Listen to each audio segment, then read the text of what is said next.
Well, the cost is astronomical. There's billions of dollars spent on the war on drugs. I don't think we have a clue of the devastation that addiction brings within families. Something's not right. I don't know what it is, but something is not right. Something is missing in me. Amazing grace, how sweet the sound.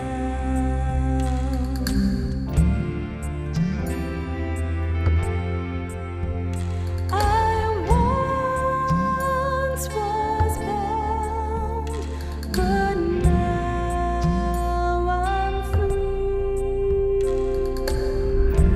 Hi, I'm Laverne Tripp, and welcome to Born to Be Free. Have you ever wondered why some of us eat too much, drink too much, smoke too much, shop too much, spend too much? We're addicted, and we know what we're doing is destructive, but we can't stop. Some of you watching know exactly what I'm talking about because you personally are affected, and some of you have tried to stop, and you can't, like me. But you know what?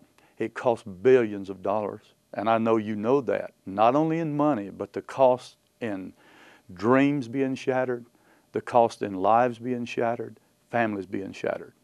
But there is a solution. Starting this week, we're going to show you the problem, but we want you to stay with us because we found the solution. Because you know what? We were born to be free. America, the land of the free. Some would call it ironic that in a nation where we have the liberty to live as we choose, millions of us are enslaved by addiction. Alcohol, drugs, gambling, pornography. These are just some of the prisons in which we live, and it affects all of us, to the cost of $250 billion a year. But how do you put a price tag on lives lost, families disrupted, and human potential wasted? Please, take the next few minutes and listen to the brave men and women who tackle this problem every day and still ask themselves, what is the answer? Man has always sought some means of altering his mind in order to seek pleasure. And we've dealt with this for thousands of years. Well, the cost is astronomical. There's billions of dollars spent on the war on drugs. And the salaries, the court expenses, the overtime, the cost of just going out and buying drugs is in the billions.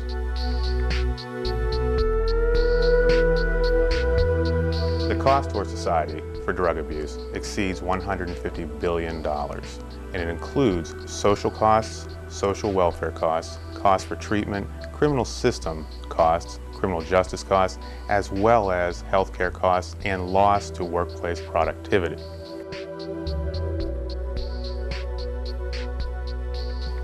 I don't think we have a clue of the devastation that addiction brings within families. Everyone who comes into treatment is connected with somebody. Well, I think there's a big stigma attached to the word addiction, and nobody, quote, wants to be associated with people that have addiction. And for some reason, I guess a sin is a sin. An addiction is an addiction. We tend to we put things in some type of hierarchy. An addiction is an addiction is an addiction. The only thing that changes is the agent, as far as I'm concerned.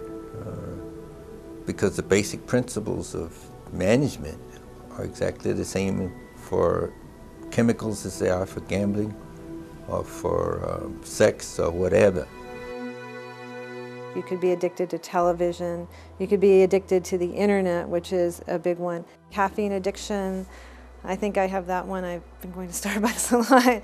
I think we've only scratched the surface in really bringing people to an awareness of their lives and of what's controlling them.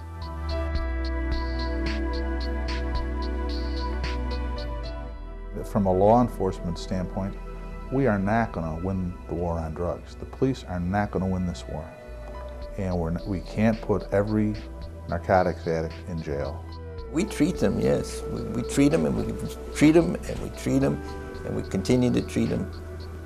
But even the treatment phase is insufficient to break the cycle. And Dr. Carl Jung, who's one of our most famous psychiatrists of all times, he himself said that he could not cure alcoholism, that he said that medicine doesn't have the answer. What is it about this culture of addiction that brings our lifestyle to control us? More counseling, more police, more education, more medication, more churches, and the problem has only gotten worse. Perhaps we need to look at addiction in a different light, one that examines the very nature of who we are and who God is. For whatever reason, people, because of their lifestyle, develop some areas that they're very uncomfortable with. In an attempt to relieve it, they look for outlets.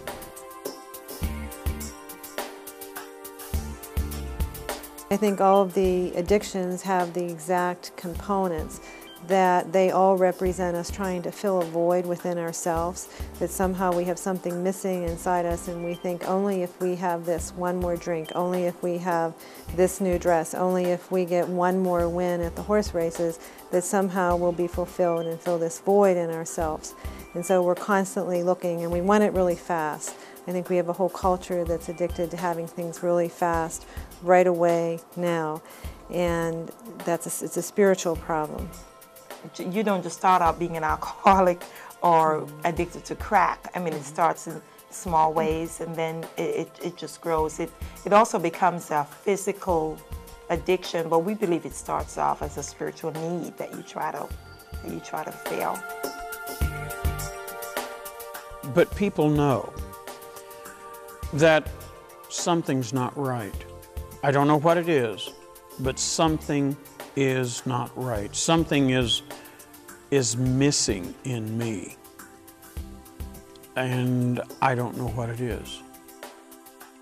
Ultimately, our approach to human problems has to address the spiritual need of the woman or the man who has the problem. Ultimately, we are created for intimacy with God. And if that intimacy isn't intact, we can't hope to fully resolve the human problems that come about as a result of the lack of that intimacy. So ultimately, while we can see addiction to alcohol, drugs, pornography, or gambling as being problems in their own right, the root of those problems lies in the individual's inability to relate properly, first to God, then to others, and then to himself. And that means ultimately this has to be addressed as a spiritual problem. Could it be that simple? Is it possible that God alone has the power to set us free? Before you answer, give us a few weeks to tell you the incredible stories of former addicts and the principles that have brought them true freedom. In fact, these principles have worked since the beginning of time. In 1938, Alcoholics Anonymous drafted its legendary 12 Steps for Recovery. Although difficult to calculate, many researchers believe the success rate of those early AA groups could have been as high as 75%. This is at least triple the recovery rate for today's secular treatment programs. Where did these 12 steps come from? Could the principles behind the steps be partly responsible for AA's early success rates? More importantly, what can these principles teach us in treating the problem of addiction in our culture today?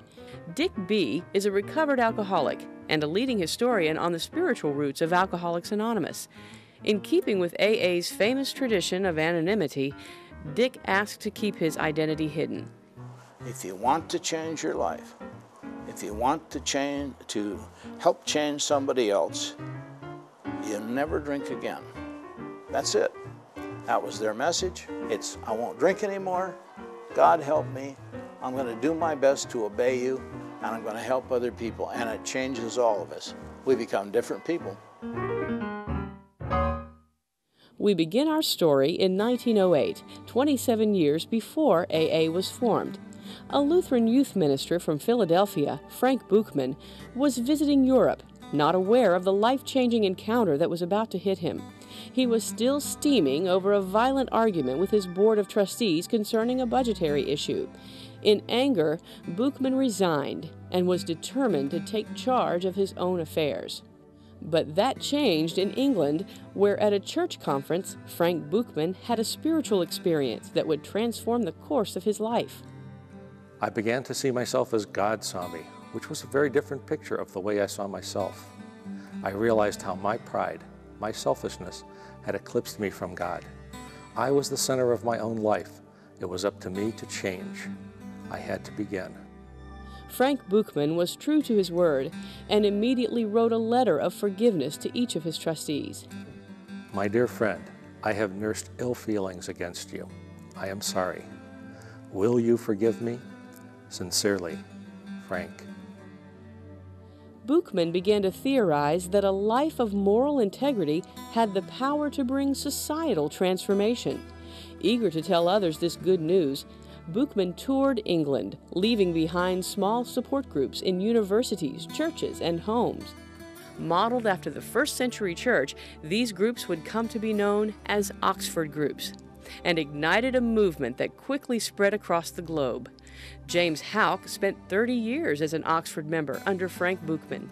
He was always talking about new men, new nations, a new world. You see, what Buchman was trying to do was to narrow the gap between what people say they believe and the way they live. The principles of the groups were simple and reflected Buchman's Christian ideology: complete honesty, moral purity, unselfishness, unconditional love. You had to make a decision to entrust your life to God's care and to stop focusing on the big I, the self. And then they were to say, where have I fallen short and who have I harmed? So that process of self-examination became a biggie in the Oxford group and a biggie in AA. And the next thing was that the Oxford group believed that you had to admit those sins, those shortcomings, to God, to yourself, and to another human being. It wasn't long before the movement spread to the United States and found itself headquartered at Reverend Sam Shoemaker's church in New York City. Frank Buchman, fast becoming a celebrity, traveled extensively, preaching on the virtues of what was known as Buchmanism. In 1933, Buchman brought his message to the industrial city of Akron, Ohio. After the Oxford group team left Akron, a lot of the people who were impressed by it, including my mother and my grandmother, tried to continue to meet periodically and share their experiences with each other and to really help each other carry out the Oxford group meaning of life. Some of Akron's finest citizens attended the meetings, including members of the Firestone family, Goodyear tire mogul F.A. Seiberling's daughter-in-law Henrietta, and a beloved Akron doctor, Bob Smith. As with earlier Oxford groups, this small group of Christians in Akron studied biblical devotions, loved and prayed with each other, and confessed hidden struggles, all except Dr. Bob. Although it was quietly known that Bob Smith was an alcoholic, he kept his struggles private from the group until the spring of 1935. Then, in true Oxford group fashion, Bob opened up, surrendering his problem to God, and, with the group's help, prayed to stop his addiction. Their prayer would be answered in a remarkable way. And that's the point at which my mother got a telephone call one day from a man who said, my name is Bill Wilson. I'm a drunk from New York, and I need help. On the other side of town, in the Mayflower Hotel, another alcoholic was making a similar plea for help. A Wall Street stockbroker and supposed hopeless drunk, Bill Wilson attended Sam Shoemaker's Oxford group in New York. Through Reverend Shoemaker's influence, Bill Wilson discovered a life without alcohol through the principles of repentance, forgiveness, and helping other drunks. But now, on a business trip to Akron and away from the dozens of drunks he was trying to cure, Bill Wilson had the sudden urge to have a drink. Instead of going into the hotel bar, Wilson scanned a nearby church directory, hoping to be directed to an alcoholic in need, his only hope of staying sober. Randomly picking a name, he called the Reverend Walter Tunks. And somehow, from Tunks, Bill got in touch with Henrietta Seiberling. His feeling was, if I don't work with a drunk, I'll drink. And so Henrietta grasped that, and she said, I've got a pip for you, Dr. Bob. Henrietta Seiberling immediately scheduled a meeting between Bill Wilson and Dr. Bob Smith at her Gate Lodge home, hoping the two could help each other. Within 2 months, Dr. Bob would have the last drink of his life. Through this friendship, Alcoholics Anonymous was formed as the two passed on the good news to others. A few years later, the 12 steps were written, incorporating the very themes that Bill and Bob discovered through the Oxford groups. The very same principles that Frank Buchman and countless others found in the Bible. In this book lie the principles of brokenness, surrender, confession, forgiveness, principles of healing, of freedom. As Bill Wilson once said, "We never apologize to anyone for depending upon our Creator. Who invented AA? It was God Almighty that invented AA."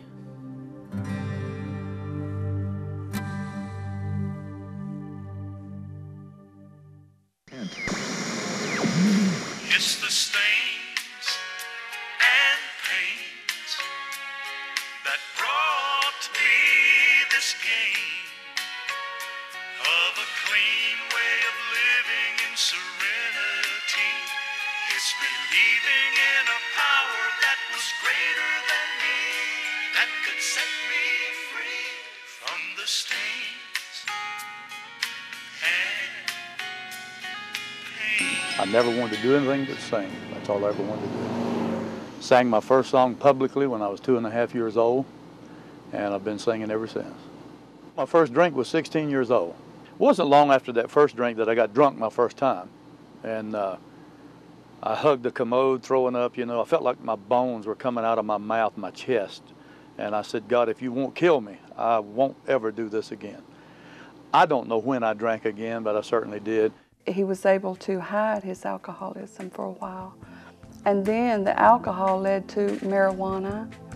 He maintained a little bit, you know, with the marijuana, and then he snorted cocaine. And then all of these drugs changes your habits. And I saw him slowly going down. And then when he started doing the rock cocaine, it totally changed his behavior. Totally. Couldn't help it. I'd been high for 2 years, not every day, 24 hours a day. I wouldn't go to bed unless the joints were already rolled for the next day. I had to have at least 20 joints rolled. And I would use the pipe and a bag, just dip it in and smoke. And I remember sitting in the hotel room in Nashville after I'd received the award. I sat there with, I've been vocal male vocalist of the year, songwriter of the year. And I sat there with the trophies and a bottle of Jack Daniels, and I said, is this it? Is this it? He would tell me he was going for a loaf of bread and he'd be gone for 3 days. And I've laid in my bed at night and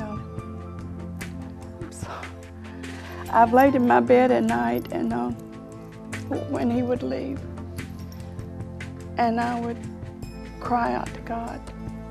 And I'd say, God, don't let him get killed tonight. Don't let him get caught by the cops. Don't let the cops come and knock on my door tonight and say he's dead. That night when I got on the bus, we rode from Birmingham, Alabama to Jonesboro, Louisiana. We were singing the next day with Governor Jimmy Davis. We sang a lot with Governor Davis.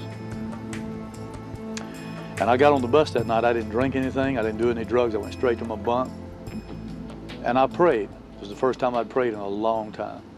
And the prayer I prayed was this.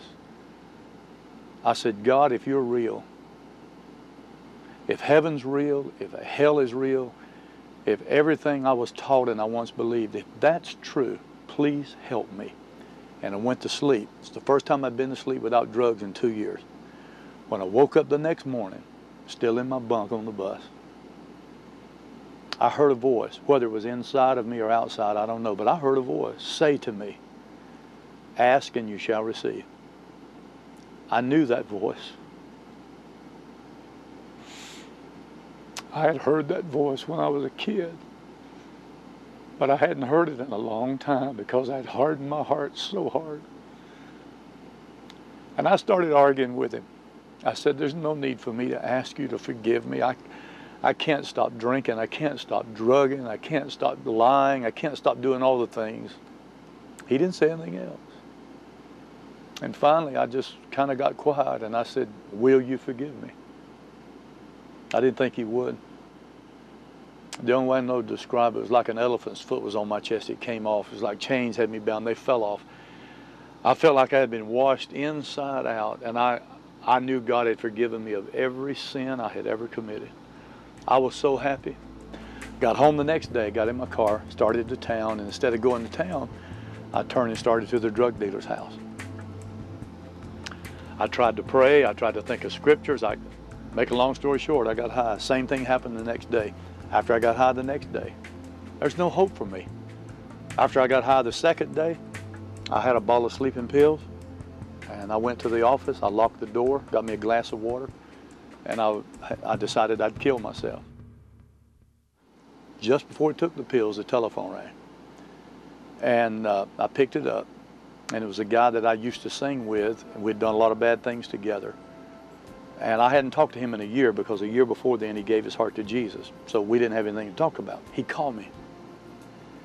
And he said, how you doing? And I said, I'm doing fine.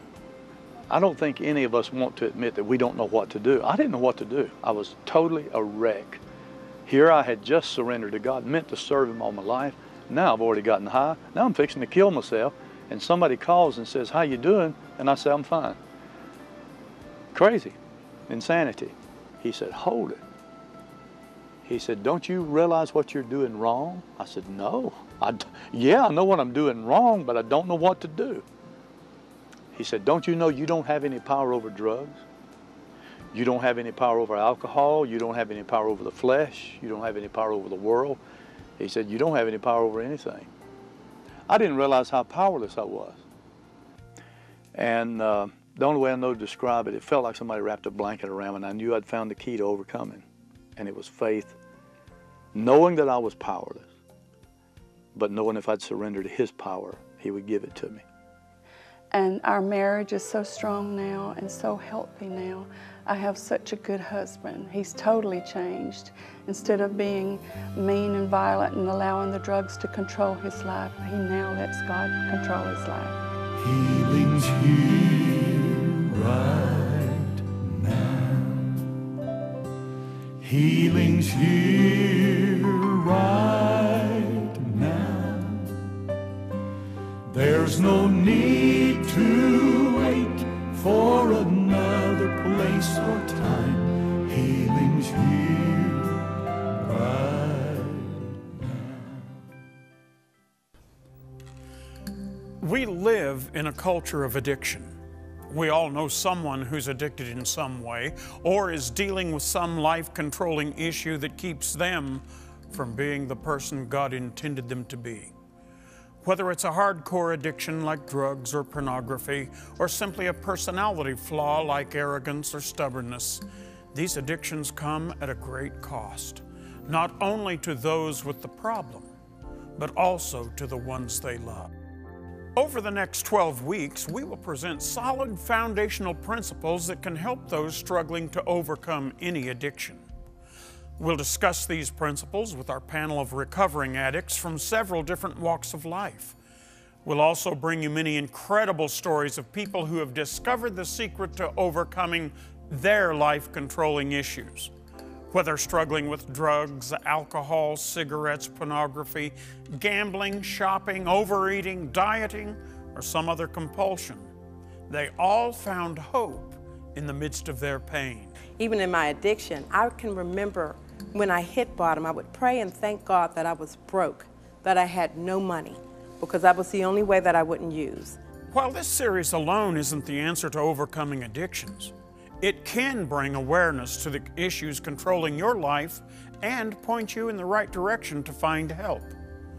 Throughout every program, we'll provide information that will connect you to a nearby organization where you can continue your road to recovery and build relationships with people who care for you and can bring you hope. So won't you join us on this journey as we show you how to discover, contemplate, and break the chains of your addiction. Remember, you were born to be free. Well, I hope you have been given some hope, because that's what we need. If we lose our hope, we've lost everything. Let new hope arise in you. You've watched my story. And let's believe together and agree together right now that for the next 13 weeks, we're going to grow. The one that created us has a plan for us. And that plan is, we were born to be free. Have you been inspired to start your journey to recovery? Please call our toll-free number, 888-665-4483, and our prayer partners can help you find a group in your area. Or you can visit our website at www.ctvn.org and click on the Born to be Free link. There you can search our online database of recovery groups near you. When you call or visit our website, request your free copy of the self-help booklet, Your Dynamic Journey to Freedom. In it, you'll find an outline of the recovery process featured in this series. So take that first step on your journey to freedom by contacting us, finding a local recovery group, and getting your free copy of this inspiring booklet. Call now, because you were born to be free. When I was a kid, I thought if I could control things, that I'd be safe. But then when the addiction came, I wouldn't admit it, that I had lost control. Of course, if we didn't lose control, we wouldn't be addicted. So I was just pretty much a social drinker, and it was accepted in the circles that I ran in. So I pretty much had control, I thought. I was trying to control then that thing that I thought defined who I was, but in actuality it was controlling me. Amazing grace, how sweet the sound.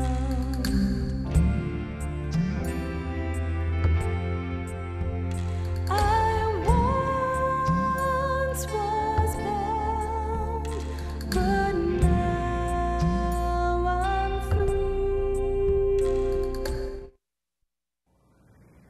I believe behind all forms of addictive behavior, addiction to pornography, addiction to chemicals, addiction to alcohol, any form of bondage, if you will, I believe there is a legitimate desire. A desire for intimacy, a desire for connection, a desire for validation. I think desire is behind life-dominating behavior.